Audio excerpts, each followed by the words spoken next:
Warning: the following video contains explicit language, which may be offensive to some viewers or inappropriate for children. The content within this video is intended for mature audiences only. Are you ready?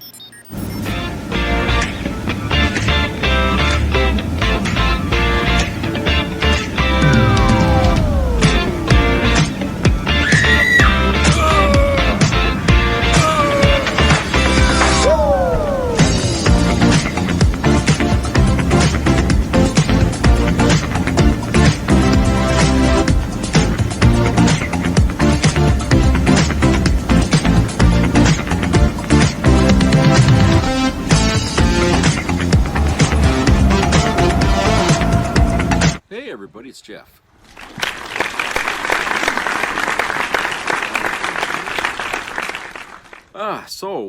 Yesterday, while I was recording my other video, this friggin' debacle here was going on that I didn't see until, after I had got ready to go to bed, and then when I checked the news, then I saw this fucking issue here that went across all the fucking news outlets here and everything. It was that big meeting there between Trump, Zelensky, and others there at the Oval Office, and how that all deteriorated down into a big shouting match, which, it shocked everybody that it happened.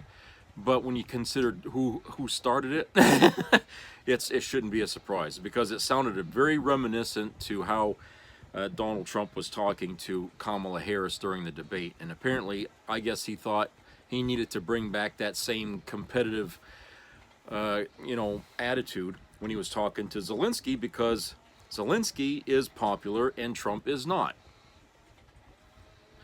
And I think, it gets on Trump's nerves whenever he's sitting next to somebody who's got more support than he does. And I think it makes him feel a little inadequate, that he's not the king in the room. Because most of America sides with Zelensky in Ukraine, and they support him. But Trump's approval and numbers are slipping every day. Okay, and I'm sure this didn't help him any. But I have a clip here of Chris Hayes on MSNBC. I don't even know if they're gonna let me put this through here on my account, okay?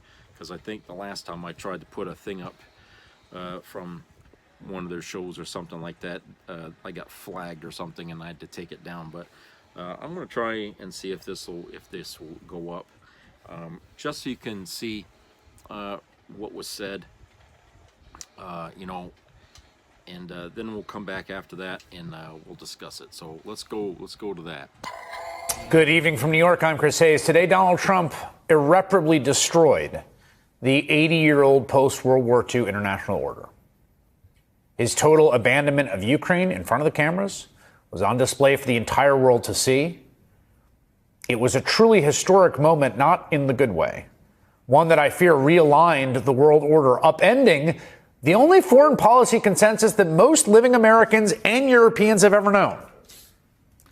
Today's Oval Office meeting started to turn ugly when Trump apparently thought that Ukrainian President Volodymyr Zelensky was not being deferential enough to Russian President Vladimir Putin.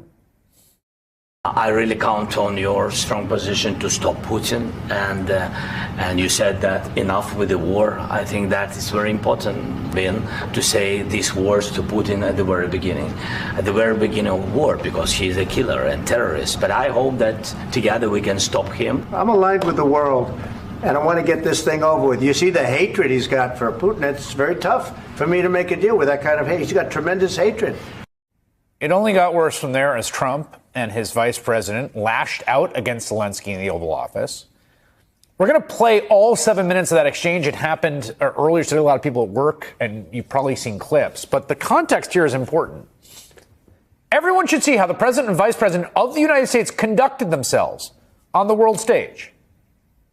He broke this ceasefire. He killed our people, and he didn't exchange prisoners. We signed the exchange of prisoners, but he didn't do it. What kind of diplomacy, JD, you are speaking about? What do you mean?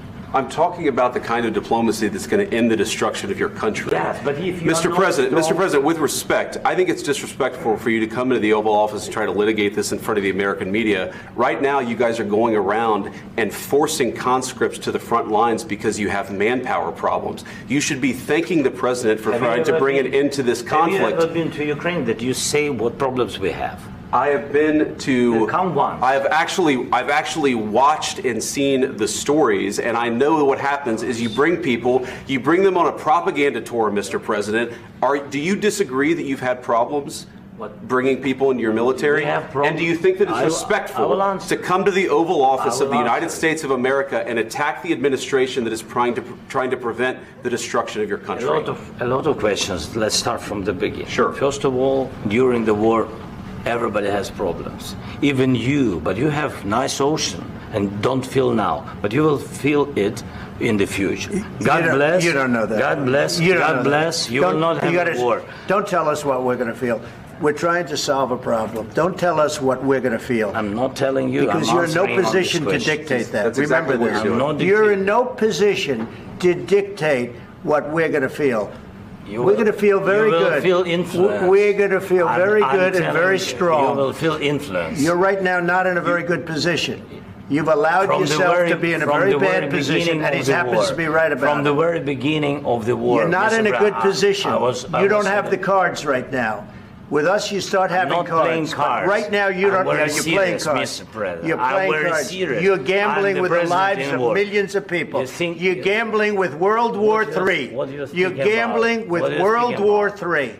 And You- what you're doing is very disrespectful to the country, this country. That's with back all to you. respect to your Far country. more than a lot of people said very they respect. should have. Have you said thank you once? This A lot entire of meeting? times. No, in this Even entire meeting, have today. you said thank Even you? today. You went to Pennsylvania and campaigned for the opposition in October. Offer some words of appreciation for the United States of America and the president who's trying to save your country. Please, you think that if you will speak very loudly about the war, you He's can... not speaking loudly. He's not Yeah. speaking loudly. Your country's Can I- in big can I- trouble. can I Wait a answer? minute. No. Can You've I done a lot answer? of talking. Your country is in big trouble. I know. You're not I winning. know. You're not winning this. You have a damn We- good chance of we are coming out staying, okay because of Mr. us. President, we are staying in our country, staying strong from the very beginning of the war. We've been alone, and we are thankful. I said thanks You haven't in been this alone. cabinet, You and haven't not been only alone. in this cabinet. We gave you, through I this said thank stupid you. president, $350 billion. You voted we gave for you your military president. equipment, You and your voted men for are your brave, president. but they had to use our military. What about if you didn't have our invited military me- equipment, You invited if me you to didn't speak. have our military equipment, this war would have been over in 2 weeks. In 3 okay? days, I heard it from Putin. In 3 days, this is something Maybe new. less. In 2 weeks, of course, yes. It's going to be a very hard thing to do business like this. I tell you. Just say thank you. I said a lot of times that thank there, you accept to that, American people. accept that there are disagreements, and let's go litigate those disagreements rather than trying to fight it out in the American media when you're wrong. We know that you're wrong. But you see, I think it's good for the American people to see what's going on. I over understand, there. sir. I think it's I very understand. important. That's why I kept this going so long. You have to be thankful. You don't have the I'm cards. thankful. You're buried there. Your people are dying. tell you You're again, running I low know. on soldiers. Don't- Listen, don't please, you're running Mr. low on President. soldiers. It would be a damn good thing. Mr. And then President. then you tell us, I don't want a ceasefire. I don't want a ceasefire. I want to go and I wanted this. Look. If you could get a ceasefire right now, I tell you, you take it so the bullets stop flying and your men stop getting killed. Of course, we want to stop the war. But you're saying you don't want a ceasefire. But I said to you, I want a ceasefire. with guarantees. Because you'll get a ceasefire faster than an agreement. Ask our people about ceasefire, what they think. That wasn't doesn't with matter me. for you what- that what wasn't this with me. means. It That was wasn't with with you. a guy named Biden, who was not a smart person. But this That is was your, with, this that was is with your Obama. president. It was your president. Excuse me. That was with Obama, who gave you sheets, and I gave you javelins. Yes. I gave you the javelins to take out all those tanks. Obama gave you sheets. In fact, the statement is Obama gave sheets and Trump gave javelins. You got to be more thankful, because let me tell you, you don't have the cards. With us, you have the cards. But without us, you don't have any cards. One more question to Mr. Vice President. sorry. It's going to be a tough deal to make because the attitudes have to change. What if Russia breaks ceasefire? What if Russia breaks peace talks? What do you do then? I understand that it's a heated conversation right now. What are you saying? She's asking, what if Russia breaks the ceasefire? What if anything? What if a bomb drops on your head right now? Okay? What if they broke it? I don't know. They broke it with Biden because Biden, they didn't respect him. They didn't respect Obama. They respect me. Let me tell you, Putin went through a hell of a lot with me. He went through a phony witch hunt where they used him and Russia. Russia. You ever hear of that deal? That was a phony Hunter Biden, Joe Biden scam. Hillary Clinton, Shifty Adam Schiff. It was a Democrat scam. And he had to go through that. And he did go through it. We didn't end up in a war. And he went through it. He was accused of all that stuff. He had nothing to do with it. It came out of Hunter Biden's bathroom. It came out of Hunter Biden's bedroom. It was disgusting. And then they said, oh, the laptop from hell was made by Russia. The 51 agents. The whole thing was a scam. And he had to put up with that. He was being accused of all that stuff. All I can say is this. He might have broken deals with Obama and Bush, and he might have broken them with Biden. He did, maybe. Maybe he didn't. I don't know what happened. But he didn't break them with me. He wants to make a deal. I don't know if you can make a deal. The problem is I've empowered you to be a tough guy. And I don't think you'd be a tough guy without the United States. And your people are very brave. But you're either going to make a deal or we're out. And if we're out, you'll fight it out. I don't think it's going to be pretty, but you'll fight it out. But you don't have the cards. But once we sign that deal, you're in a much better position. But you're not acting at all thankful. And that's not a nice thing. I'll be honest, that's not a nice thing. All right, I think we've seen enough. What do you think, huh?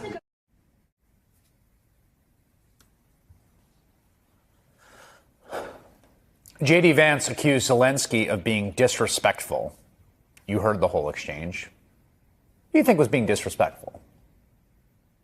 I don't think it's hyperbole to say we as a country have never quite seen anything like this particularly appalling spectacle before. Once the meeting concluded, President Zelensky was kicked out of the White House without even signing the rare earth mineral deal. That's the deal that Trump wanted him to sign. He's been trying to bully him into signing to give away resources. It's the deal that Trump kept calling a raw earth deal. Trump wanted him to strong-arm him into joining on the deal and signing the deal at the White House today. That was the cost of U.S. support. Give us your minerals. We take, and then maybe we'll see what we can do for you. A planned joint press conference between him and President Trump was abruptly canceled. In later remarks to reporters today, Trump let slip the real reason he kicked Zelensky out today. He doesn't have to stand there and say about Putin this, Putin that, and all negative things. He's got to say, I want to make peace. I don't want to fight a war any longer. He got upset because he was saying negative things about Donald Trump's buddy, mentor, something else, Vladimir Putin. That's what happened. Or, alternately, another way that today looks to me on its face is that it was a planned ambush to effectively jettison Ukraine and complete the switching of sides of the U.S. in line with, again, Donald Trump and J.D. Vance's Russia first views.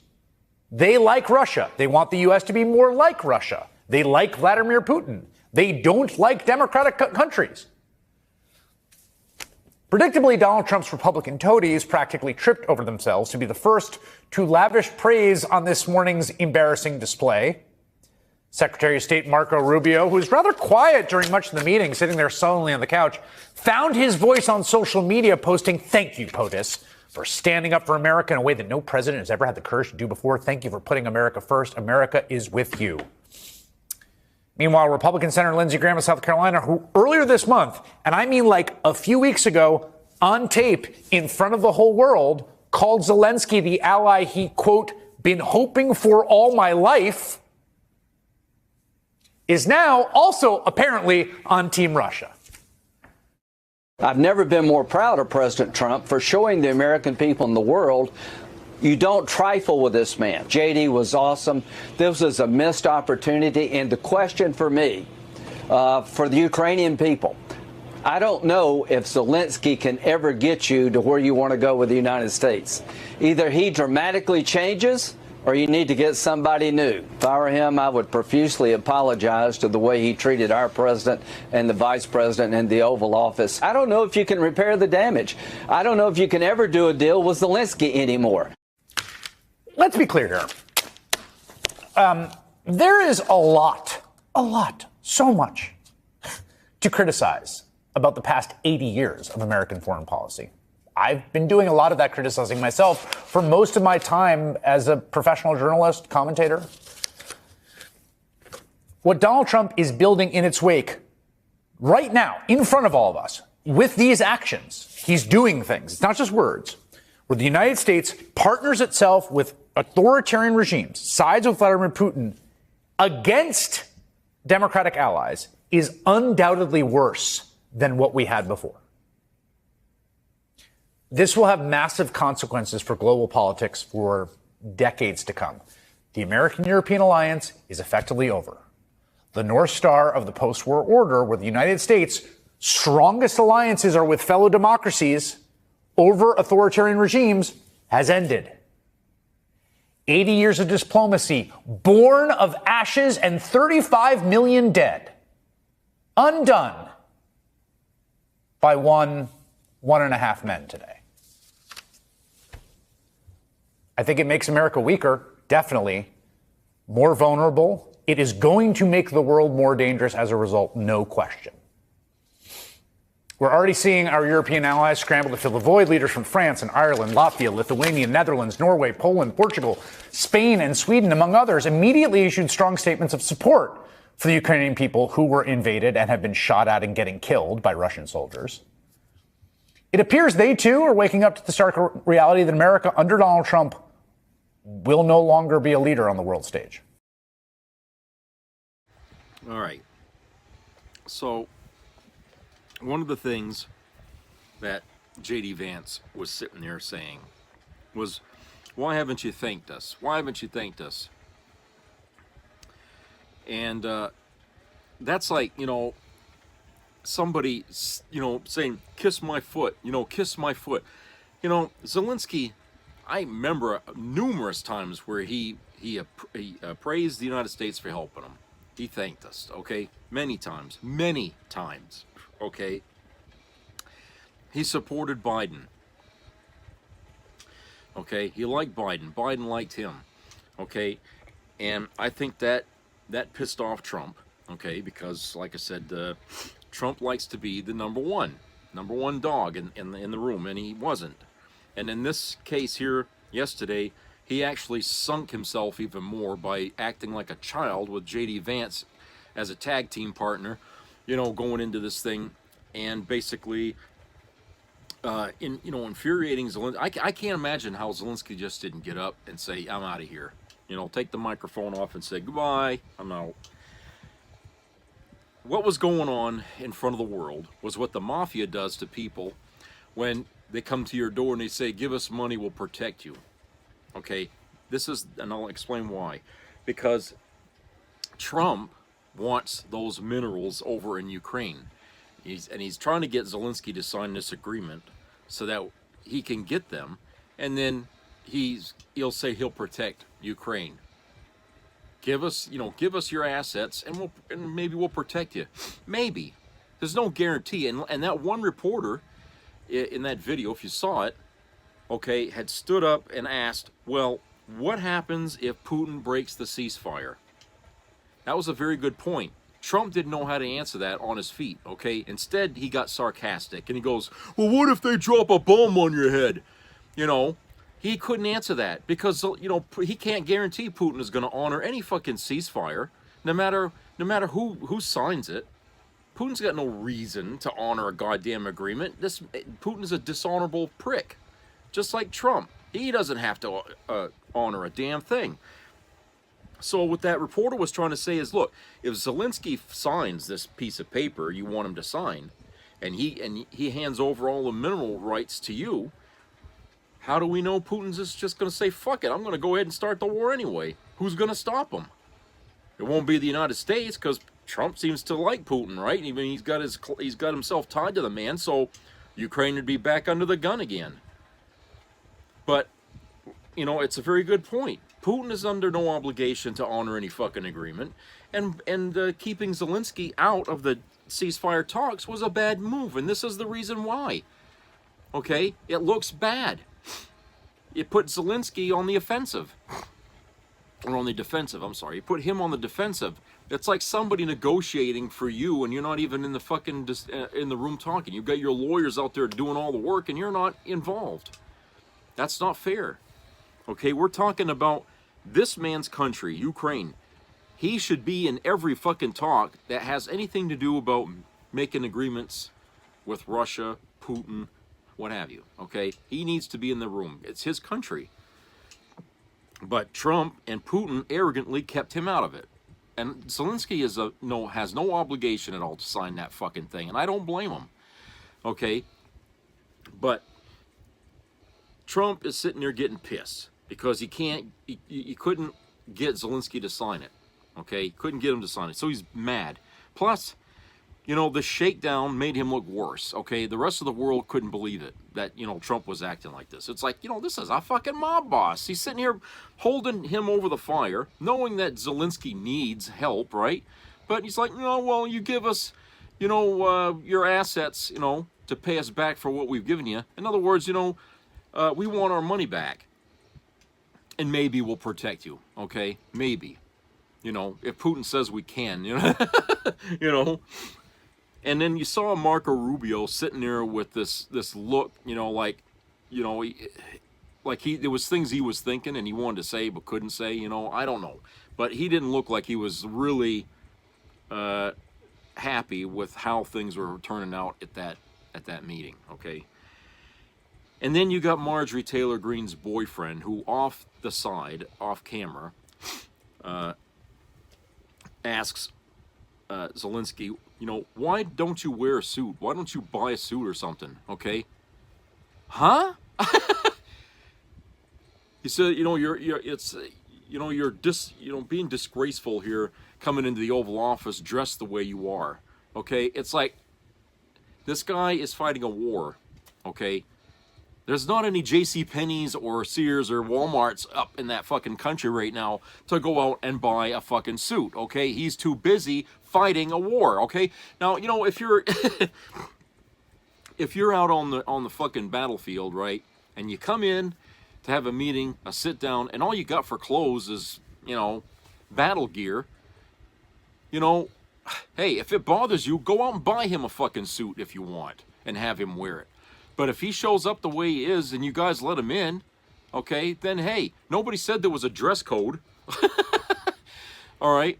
Everybody else in there might be dressed, you know, with a suit and everything, but it's not like Zelensky can't get it. It's just, you know, this is the way, this is what's going on. This is what he's doing, okay? If we were under attack in this country and our president had skivvies on or whatever, or he was wearing BDUs, you know, battle dress uniform or something, hey, we've seen it happen many times before in other countries that are going through civil war. We see their leaders wearing uniforms or wearing battle gear or something like that, being interviewed or something. It happens all the fucking time, okay? This was just a shot.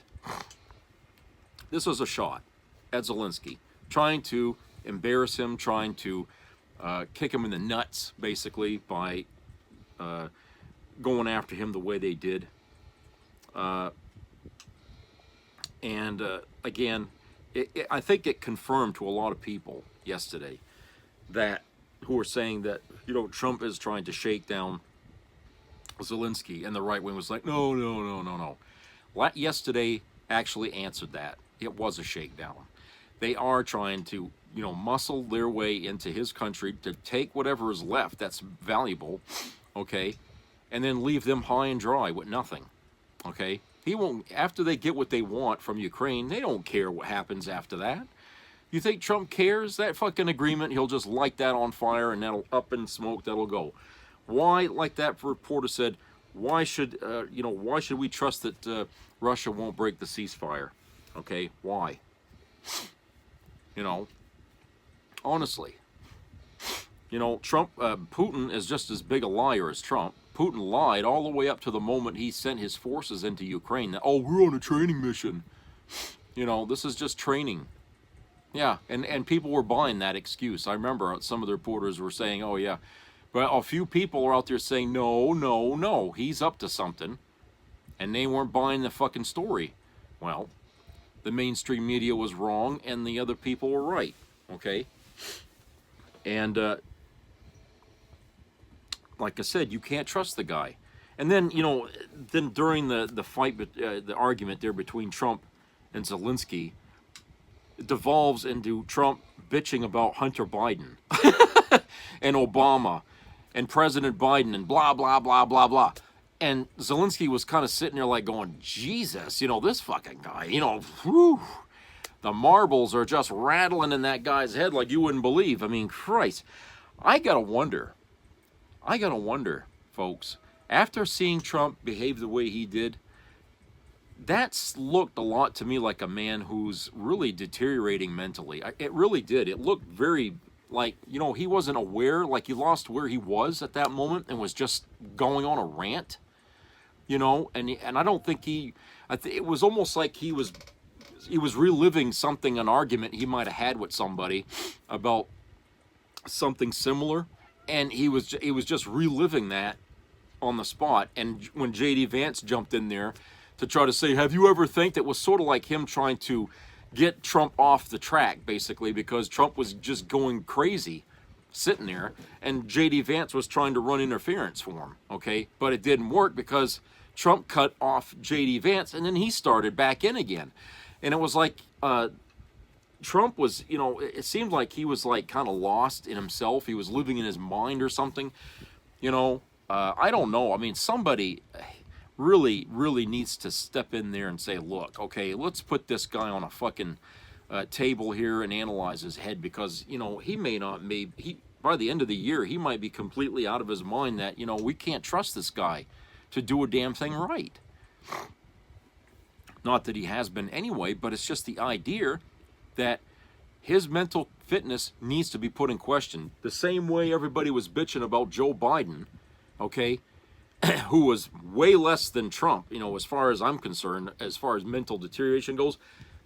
Trump has gone way past that.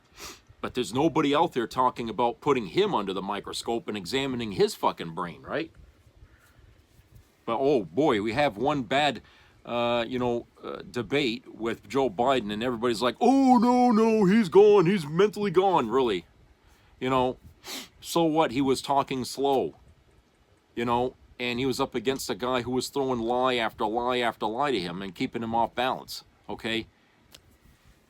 You saw how that worked with Kamala Harris, and her mind was sharp as a attack, but, you know, still, he was using the same thing. Pepper him with lies. They can't get out of it.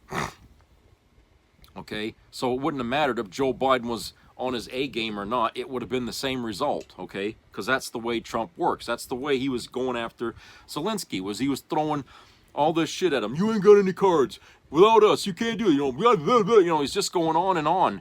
You know, wouldn't let Zelensky answer a fucking question. Wouldn't let him say or finish a thought. You know, it was clear Zelensky was not welcome there. He was the enemy the minute he walked in the fucking office, and they kicked him out after. You know, I'd have said, you know, fuck you, Trump. I'd have got up and walked right the hell out of that fucking place. Said, you guys can live in your own swill if you want, but I'll just make my deals with other people who honor them. Okay, certainly not going to make a deal with the devil. Okay, you and Putin can make deals all you want, but that's it. You know, that's what I would have dealt with. Us, you know, I would have caught on really quick what was going on, and I'd have just got up and left. You know, let's get the hell out of here. And I think that would have made a bigger impact, I think, in the end, than, you know, Zelensky just sitting there and taking it on the chin from this fucking old bastard, okay, who's clearly losing his mind, okay? The things that he was saying and the tangent he was going off, you know, bringing up old enemies of his, okay, you know, laptops and Hunter Biden and Obama. Okay, this guy lives in a fucking quagmire of paranoia. Okay, that in itself is enough to prove to me that he's got something wrong mentally. And that guy shouldn't even be president. He shouldn't be president for a whole bunch of fucking reasons. The rest of the world knows this. Okay, the rest of the world knows this, and they're not even American, but they understand how the system here works. And they know, how the hell did America ever let that son of a bitch in there, okay? It's because we got a lot of nuts in this country, I'm afraid to say. But, you know, Vance accusing Zelensky of being disrespectful is laughable, okay? Because it wasn't Zelensky that was being disrespectful. He was trying to reason with these people, but they didn't want to hear any answers coming from him, okay? They cut him off. They did everything they could to just keep him off balance, because Zelensky's popular. They were trying to tear apart his popularity. Didn't work. Instead, the rest of the world saw an old man, okay, just going off the deep end. Paranoia run rampant, okay? I think it scared the hell out of the world when they finally saw, you know, the mental state of Donald Trump, and the fact that this son of a bitch has got, you know, the football to launching all the nuclear weapons we got. That should scare the hell out of anybody. Okay? And the fact that, you know, he is gambling. He says, oh, you're gambling with World War III. No, Trump is the one gambling with World War III by doing business with Putin. Okay? When the rest of the world is against you on this, hey, that's affecting us closer to World War III than anything that's been going on between Russia and Ukraine. Okay? So far, it's been a conventional war, all right, with some dirty tactics mixed in there. But there hasn't been, you know, this, you know, push to go to nuclear city here, okay? But if you're dealing with Russia and you're making agreements with them, and the rest of the world sees you shitting all over a sovereign nation, you're going to find yourself on the outside looking in really damn quick, okay? And by the, I would say by the end of the year, the United States, they'll probably have sanctions on us, other countries. They won't do business with us. They won't talk to us. They won't do a damn. They'll just close us right off, okay? I see that coming. I really do. I think the more Trump opens his yap, and the more other people like J.D. Vance and Marco Rubio and all them, the more that they don't do anything or they just let this go on, the more that the walls are going to be built up around the United States. Not by the United States building those walls, but by other countries building the walls around us to keep the animals in their cage, basically. That's what's going to happen. You know, people are not going to be welcomed in these other countries. You know, I remember saying way back, okay, like maybe 2 years ago about people traveling abroad, to always be prepared to be attacked by somebody, because Americans weren't liked even back then. A lot of people, and I've encountered that myself when I was in the military and was in Germany, a lot of people, you know, they don't have, you know, don't really like Americans that much. They think we're arrogant. They think that, you know, everybody owes us, you know. And Americans, by and large, when they go into these other countries, act like fucking idiots. Okay? We do things over there and to the other places, and, you know, we insult these people because we don't understand the nuances of being in other countries. We try to go in there and flaunt our Americanism in their face, and they don't like that. You know, we're supposed to be respectful there. So they, you know, I guess maybe for a lot of people, seeing Trump act the way he did is of no surprise, because they probably figure all Americans are like Trump, you know, because apparently way back, you know, when I was in the service, that was probably the opinion of a lot of people, is that Americans are arrogant and they don't want to, you know, they're argumentative and they don't listen to you, and, you know, and they're greedy and corrupt. Well, Trump just verified all these people's prejudices against us yesterday. He really did. And you can't unring that fucking bell. There's no way. People are going to remember that till the fucking day they die, you know. All right, let's go to a commercial break, and then we'll come back with another video.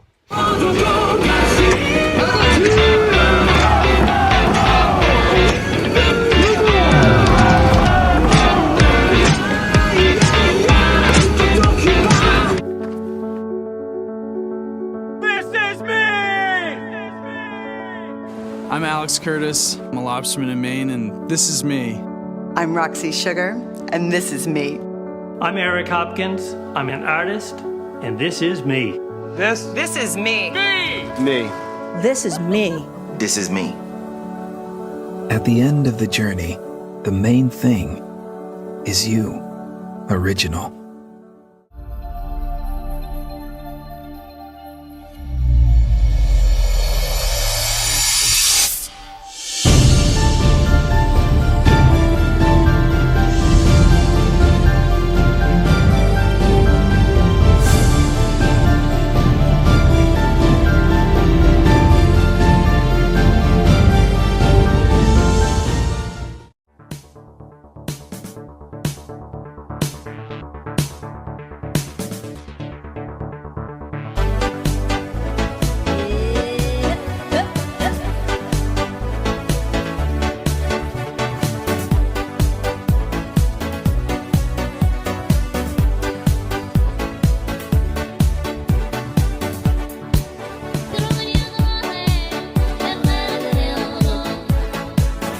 Did you know that baking soda and ice-cold water is the crucial secret to reach firmness? Just go to the kitchen and do this before going to bed.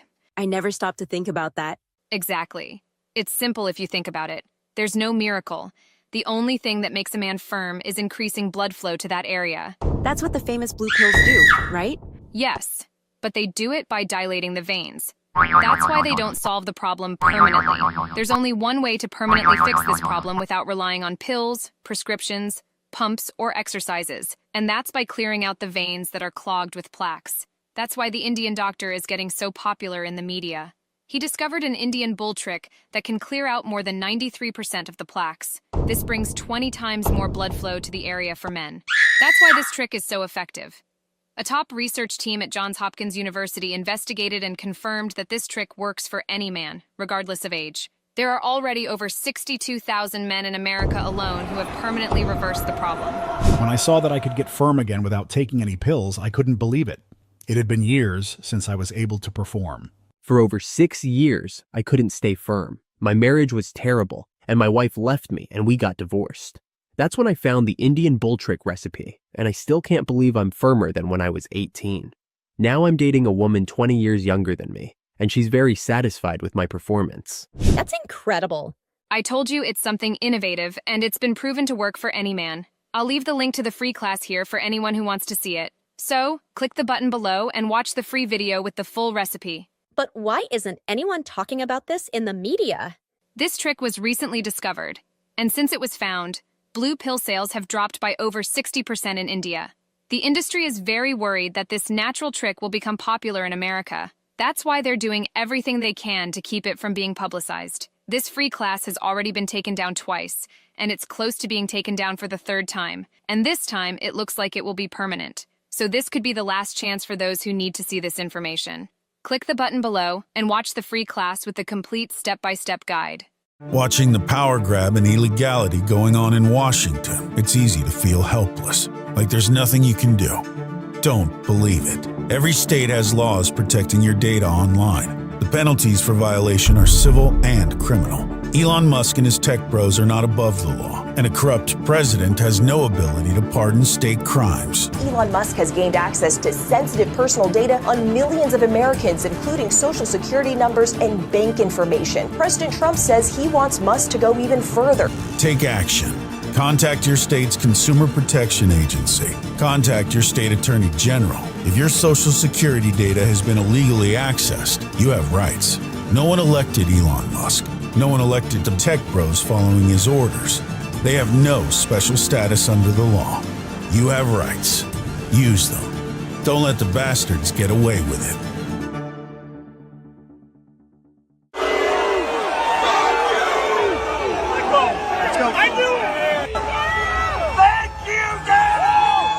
You're a fucking traitor! Traitor!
Be a part of the entertainment value of a lifetime.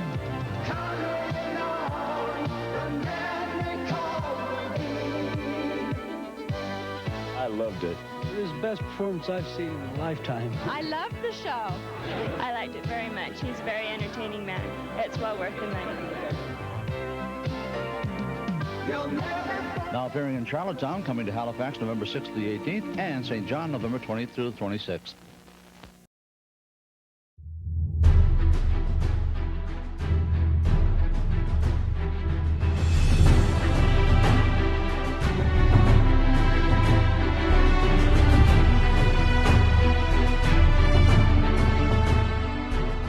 Motherfuckers like you! Who the fuck you here like that?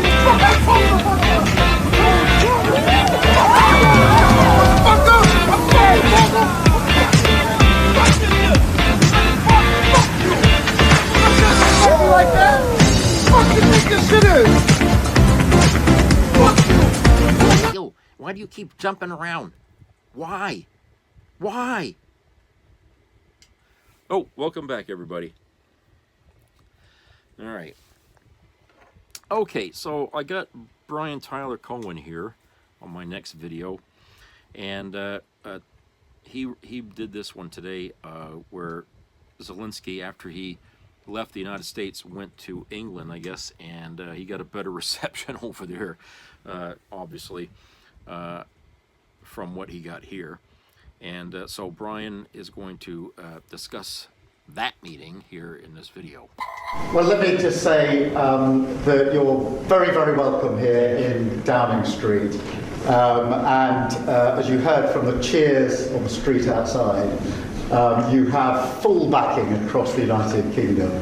And we stand with you, with Ukraine, for as long as it may take. And I hope you heard some of that cheering in the street. That is the people of the United Kingdom coming out to demonstrate how much they support you, how much they support Ukraine, and our absolute determination to stand with you, unwavering determination, and to achieve what we both want to achieve, which is a lasting peace for Ukraine based on sovereignty and security for Ukraine.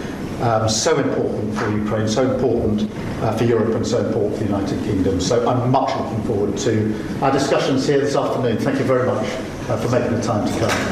With pleasure. Thank you very much, Keir. Mr. Prime Minister, happy to be here. And really, I saw a lot of people, and I want to thank you, people of the United Kingdom, such big support from the very beginning of this war. Thank you, your team. And I'm very happy that His Majesty the King accepted my meeting tomorrow. And I'm thankful that you organized such a great summit for tomorrow. And we are very happy in Ukraine that we have such strategic partners. We signed with you historic documents. 100-year agreement. Yeah, we have only with you such documents with the United Kingdom. So we're happy, and we count on your support. And really, really, we're really happy that we have such partners and such friends. Fantastic. Thank you. Thank you very much. That was British Prime Minister Keir Starmer doing what Trump and J.D. Vance were wholly unwilling to do in their desperation to pander to Vladimir Putin, and that is to treat the Ukrainian President Zelensky with the respect that you reserve not just for an ally, not just for a fellow democracy, but the leader of a country that has been the victim of a vicious attack at the hands of a murderous dictator whose goal is nothing short of expanding the borders of his country and catering to his imperialistic ambitions no matter the cost. Now, you'll notice that the visit with Starmer seemed to be scientifically engineered to serve as a contrast to what happened with Trump and Zelensky in the Oval Office. Remember this. You're in no position to dictate what we're going to feel. We're going to feel very good. You will feel influenced. We're going to feel very good and very strong. You will feel influenced. You're right now not in a very good position. You've allowed yourself to be in a very bad position, and he happens to be right about it. From the very beginning of the war. You're not in a good position. You don't have the cards right now. With us, you start having cards. But right now, you don't. Yeah, you're playing cards. Mr. President. You're playing cards. Serious. You're gambling with the lives of millions of people. You're gambling with World War III. You're gambling with World War III. And what you're doing is very disrespectful to the country, this country. It's with back all to respect you. to your Far country. more than a lot of people said wearing they respect. should have. Have you said thank you once? A lot of Entire times. meeting? No, in this Even entire today. meeting, you said thank Even you. today. You went to Pennsylvania and campaigned for the opposition in October. Offer some words of appreciation for the United States of America. And let's be clear, this blow-up between Trump and Zelensky was by design. It was planned. The situation doesn't just devolve like this unless you are Donald Trump and J.D. Vance with a plan to ensure that it does. And if you listen to Vance, he actually gives the game away when he said this. You went to Pennsylvania and campaigned for the opposition in October. Offer some words of appreciation for the United States of America. That's what this is about. Trump and Vance feel slighted because they view Zelensky as an ally to Joe Biden, and they've been seeking revenge against him for the crime of supporting an American president who literally supported his country against an onslaught by Russia. And by the way, what you're seeing right now is a testament to the fact that Zelensky was right to show kindness to Joe Biden, because the alternative is a tool of the Kremlin. If I was Zelensky, I would be horrified at the prospect of Trump winning the election for the very reason that we are seeing right now. Trump's goal is to pander to the Russian dictator because he himself wants to be part of the autocrat club. That's why he's only got nice words for people like Putin and Xi and Kim Jong-un and Erdogan. He wants to usher in the same brand of illiberal democracy, or worse, outright autocracy, that those men have brought to their own respective countries. This isn't about some defensive values. It is about the elimination of them. And luckily, as we've seen with Keir Starmer, the rest of the world is filling the leadership void that Trump is leaving. Here's a screenshot from Yashar Ali showing dozens of world leaders and presidents and prime ministers and ambassadors quickly asserting their support for Ukraine, as well as acknowledging objective reality that Russia was the aggressor in this war, something that used to be standard practice in America until the Kremlin talking points came down, and suddenly, this is what the chicken shit Republicans devolved into. Mr. Feinberg, did Russia invade Ukraine? Well, going to my behind closed doors statement a second ago, I'll just say this. They moved tanks and troops and armored personnel carriers across the Ukrainian border. It's a pretty simple question. Yeah. Well, here's how, if I may, I'd like to If say. you would ask the chairman of this committee if Russia invaded Ukraine, I'm pretty sure, the Republican chairman, I'm pretty sure I would know the answer. Man, talk about courage. You know, I know the GOP loves to wave around their patriotism and masturbate all over the flag to convince themselves that they're the real Americans out there. But we used to have men and women who did put their lives on the line to defend freedom in the world. We used to have men and women who did sacrifice everything to land on the beaches of Normandy because fascism was on the rise. Compare that with today's GOP. These people can't even acknowledge objective reality that Russia invaded Ukraine. Not a political statement, just a statement of pure fact. The notion that these Republicans know the first thing about patriotism is a joke. All I can say is thank fucking God these people weren't in charge of the US in the 1940s. And by the way, here's one lawmaker who is perfectly willing to call that out. It is time for us to say, Mr. President, guess what? Russia invaded Ukraine. Can we at least agree on that one? Facts matter. Y'all, this is literally potentially putting us into an international crisis.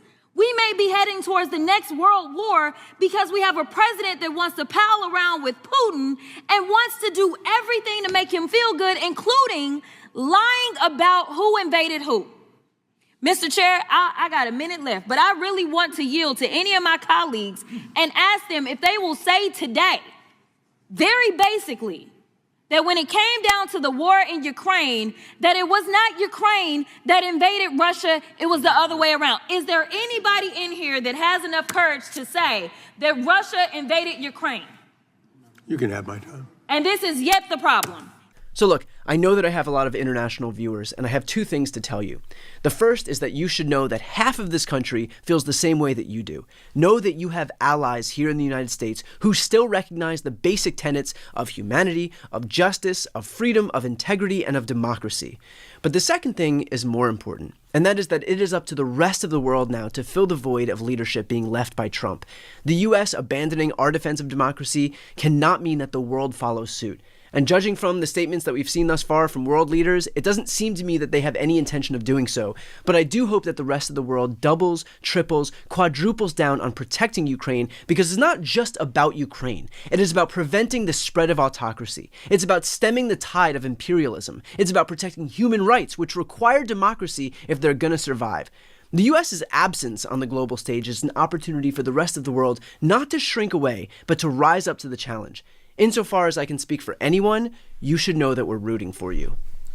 Okay, so, yeah, I mean, this is going to be something that is going to be put, I think, in history books, unfortunately. Another stain on the United States. You know, look, I know there's people out there who feel the way I do about Trump, and especially about what happened last night, okay? It was troubling. You know, I couldn't really sleep after I saw that fucking incident. And I was like, you know, there's no reason in the world why we should accept Trump, you know, and just sit back and not push to have him impeached or removed in some way out of the office, okay? Because even if we got J.D. Vance in there after him, I would say that, yeah, Project 2025 would still be in play, but J.D. Vance is really, I can't put him in the same category as Trump, okay? Because I remember when J.D. Vance was all against Trump, you know, 2 years ago, whatever, and said some shit about Trump that people in MAGA did not like, okay?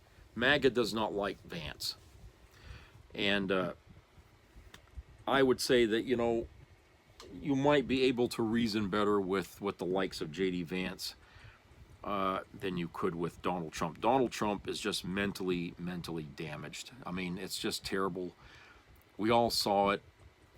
And, you know, if Trump had been a Democrat and, you know, he did the same thing, the Republicans would be completely up in arms. Okay, I believe that. I think Republicans would never stand for that. Okay, but the fact that Lindsey Graham comes out and after he was strongly in support of Zelensky, comes out and backs what Trump did last night. You know, these people don't have a lily pad to stand on because they keep jumping from one position to another. Okay. You know, these people can't pack their bag, can't unpack themselves and just stand on a platform. No, they won't do that. They can't do that. And so what they're doing is they wait for the signals. Okay, they wait to see which way the wind is blowing according to what Trump is doing, and then they go with that. They're too scared to oppose him. They got no backbone. They got no spine. They're all on the same train, and they're all bound by the tracks to go where it goes. Okay, and the rest of us sees this. You know, we don't have to just accept it. Okay, we don't have to. Okay, if MAGA wants to plunge themselves off the cliff on this train, that's up to them. But the rest of us, we don't have to ride that fucking train. We don't have to sit back and just say, oh, we can't do anything about that.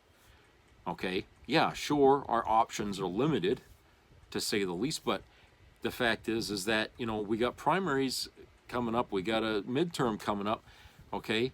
We could change the playing field here a little bit, you know, to make it known that we are not happy with Trump, okay? Because this is, you know, what he's doing, what Trump is doing is not going to help all these Republicans who are going to have to be fighting for their seats in the midterms, because people are going to be so pissed off that the very mention of the word Republican is going to send people into a fit of rage, okay?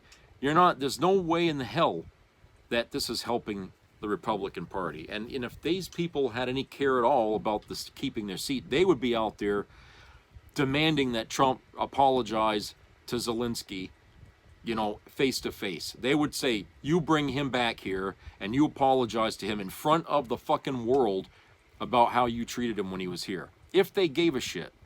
Because if they don't, they're going to end up being on the outside looking in again. Okay, you know what I'm saying? Their Democrats will be picking up all kinds of seats in the midterms. Okay? Because The Democrats are not happy with what happened yesterday. They're the only ones really talking about it and saying, how embarrassing and how angered these people were, after they witnessed this.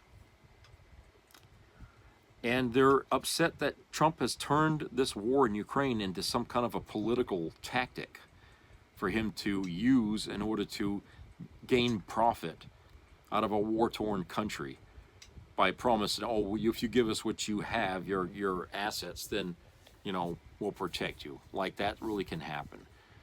Okay, Trump can't even call Putin a dictator. MAGA can't even call Putin a dictator. So if you can't see the guy for what he is, why would you feel compelled to protect another country from him? Okay? If you don't think he's the aggressor, like they've been trying to rewrite history, saying, it was Ukraine that started the war. No, it wasn't. That was what Putin was saying. Putin was saying we're invading because there's Nazis in Ukraine government.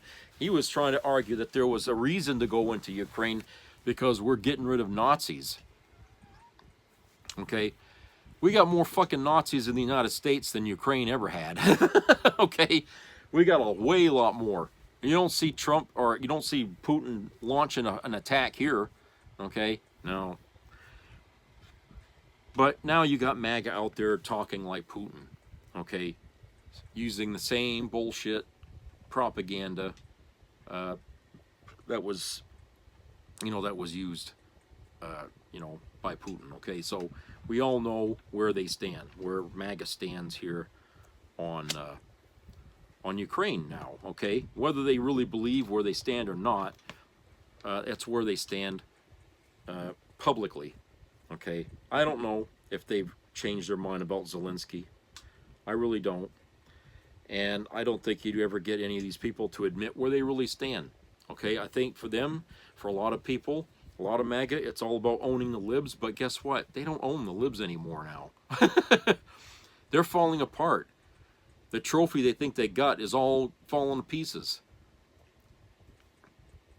So they don't own anything. They're actually being ripped off right and left, and they don't even care, So how the hell can we ever trust MAGA to ever do the right thing? A person that I was talking to on Reddit had wrote to me and said that, and I got his message here. It says, I told my mother today about some friends who lost their job at Yosemite National Park. I then told her that over 1,000 Forest Service employees had been cut, including some responsible for negotiating contracts for fuels reduction and forest health to help lessen wildfires. She then said, quote, they are cutting fraud and abuse, unquote. And then I asked her how many friends' jobs as park rangers was fraud or abuse when they were chronically understaffed already. Then she replied, quote, I don't know, but Elon does, and he's cutting waste, unquote. He said, I gave up. That's MAGA, okay?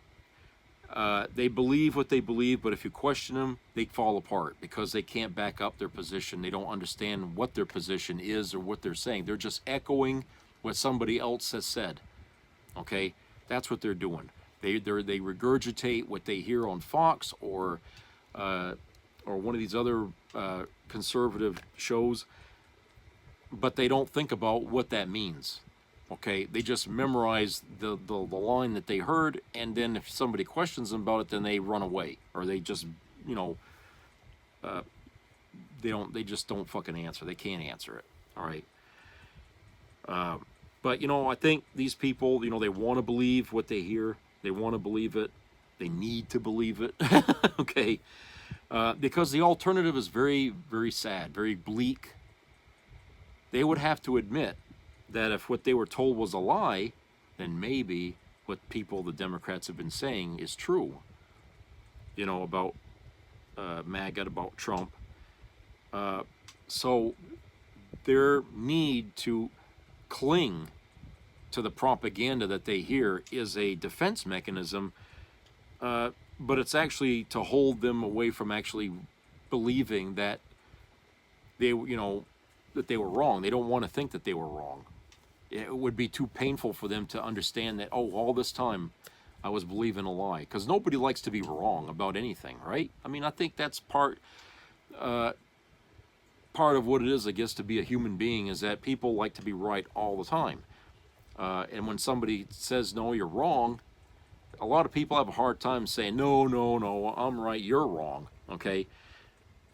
Too many people are afraid to be wrong, and I think MAGA is like that. Those are the people who really, they want to believe that what they're saying is true and is right, but when somebody says, well, actually you're wrong, 2 + 2 doesn't equal 5, okay, when somebody contradicts them, they get very offended by that, very defensive, okay, and they don't want to be humbled that they weren't as smart as they thought they were, okay.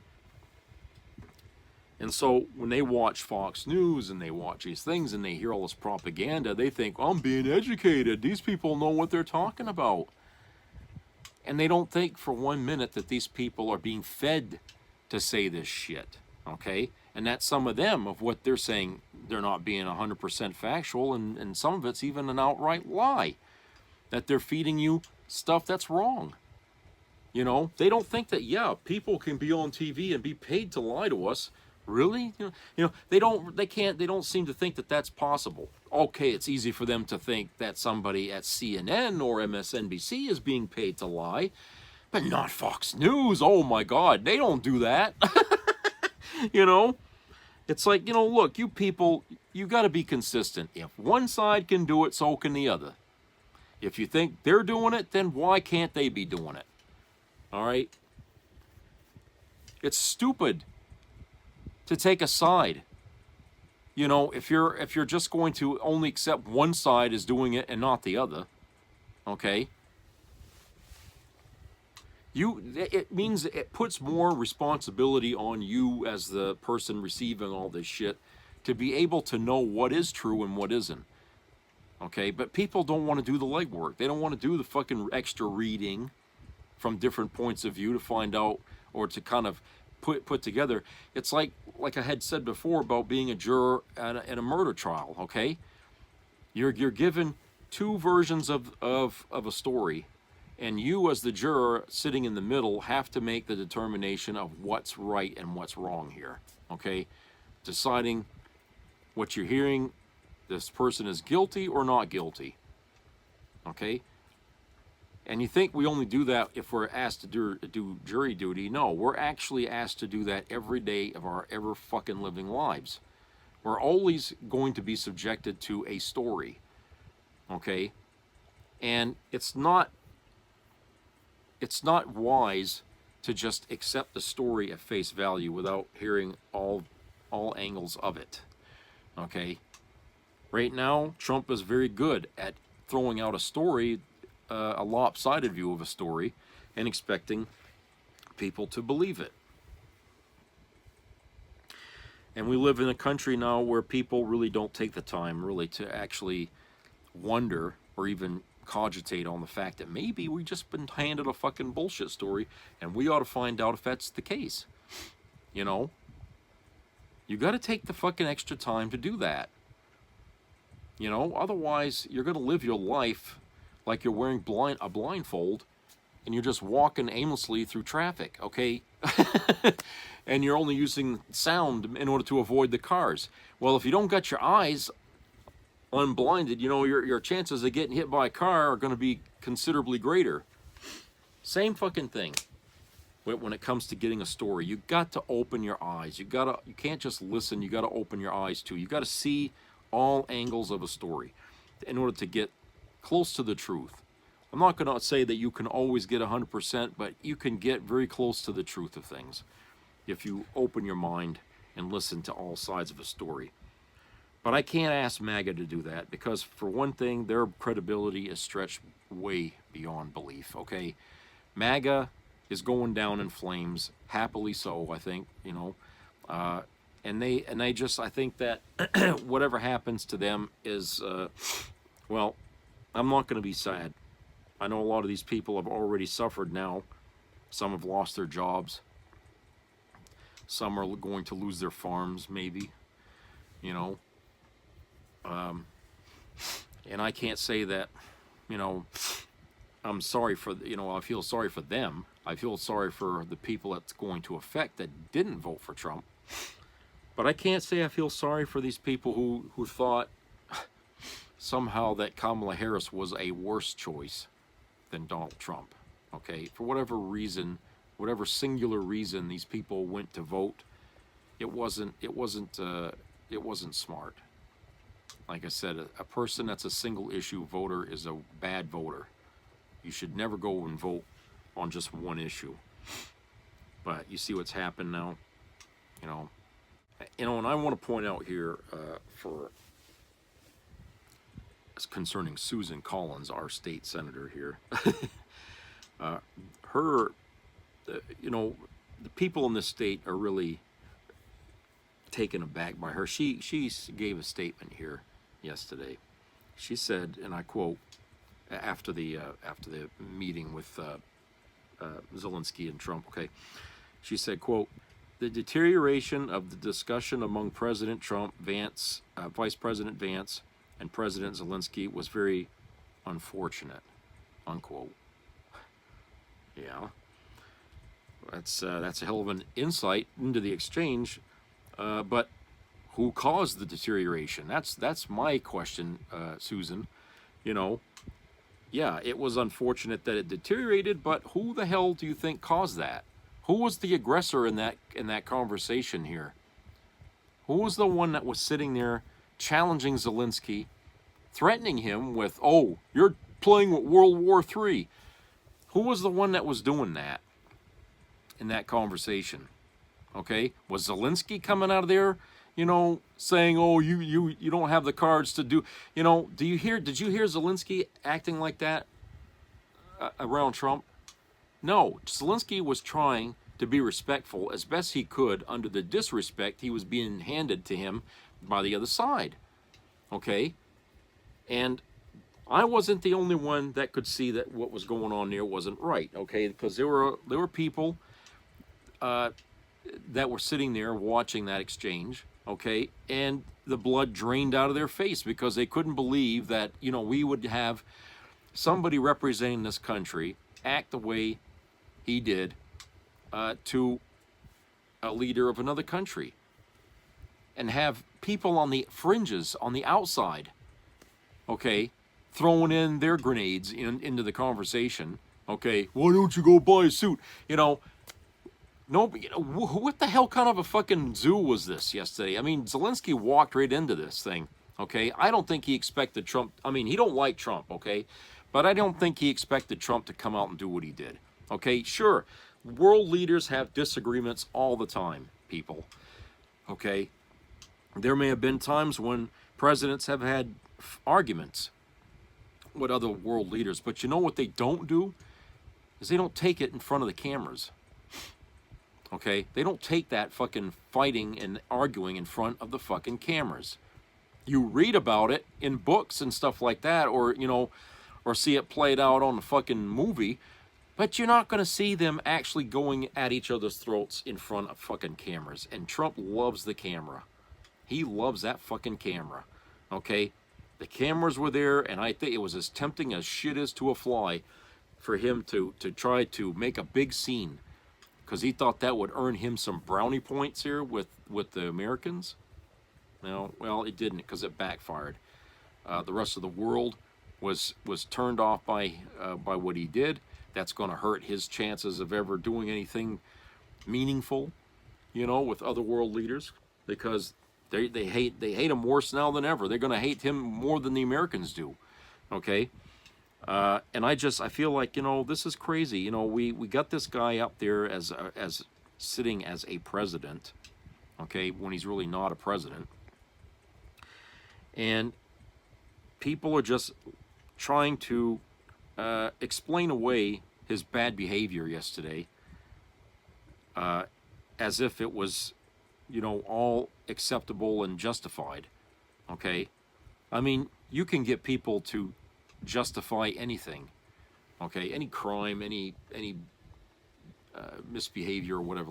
You know, you can find people that'll always find a way to excuse it, okay? But if it made you feel uncomfortable and you knew it was wrong, then go with your first instinct, because that's exactly what it is. It was inexcusable, okay? We witnessed it. You can't say, oh, you took it out of context. No, they got the whole fucking video. It was like almost 10 minutes long of this back and forth, okay? So nothing's being taken out of context here. What we saw was a man doing a shakedown, okay? Holding his country hostage, essentially. Give us your fucking minerals, and then maybe we'll protect you. It's, you know, it's like getting a knock on the door from some mafia boss, okay? Same fucking thing. And it's like people have been saying, Trump's a mob boss. He's not a president, he's a mob boss. That's what he is. That's all he knows. Okay? Maybe because he dealt with mafia people all his fucking life. Who knows? You know, when you run a casino, you deal with the elements of crime in our country. So, you know, maybe that's where he learned that shit from. But that's what he's doing. And you know, the rest of the world saw this, and you know, it was so embarrassing. I can't tell you how it felt watching that play out and knowing that there's every camera in that fucking room being transmitted all across the world. Every country on the planet is going to see that, okay? And these people that voted for him, you think they got enough awareness to be ashamed of that they voted for him? Don't plan on it. Don't plan on it. Okay? They're not ashamed. You know, maybe because they don't see anything wrong with it, which means that there's something wrong seriously with MAGA if they don't see what Trump did yesterday was bad. You know, I feel like, you know, we're a lost people dealing with a lost cause. You know, I feel really like, you know, nothing good is ever going to come out of the Trump White House. Okay? Nothing good. You know, all this shit that MAGA was all pissed off about before Trump's campaign began, you know, all the stuff that they bitched about Biden over is nothing. Nothing compared to the last 4.5 to 5 weeks that we've had with Trump. He's already outstripped every fucking nasty thing that any president they can name that pissed them off ever did, okay? This is the creme de la creme of all corrupt presidents this country's ever had. There's not a damn president who came before him that could touch him right now as far as being crooked. Not a single one. All right, so that's it for today, people, and I hope everybody has a great rest of the weekend here. So please subscribe, comment, share. Keep your ears open for health issues out there, and treat each other you're living in a community here. Don't ignore your neighbor. Become part of your community. That's what being an American is all about. In case you forgot that, you know, we're not all individuals living in individual worlds on individual islands. We are all people living together in a big country. We are a community, a big one. Okay, and that means, you know, we got to be there for each other when times get bad. We used to do that a long time ago. We could still do it now if you want, but you know, I think it would be good that we tried to get back to our roots here as being, you know, helpful people. So let's try that. I'll talk to you guys later.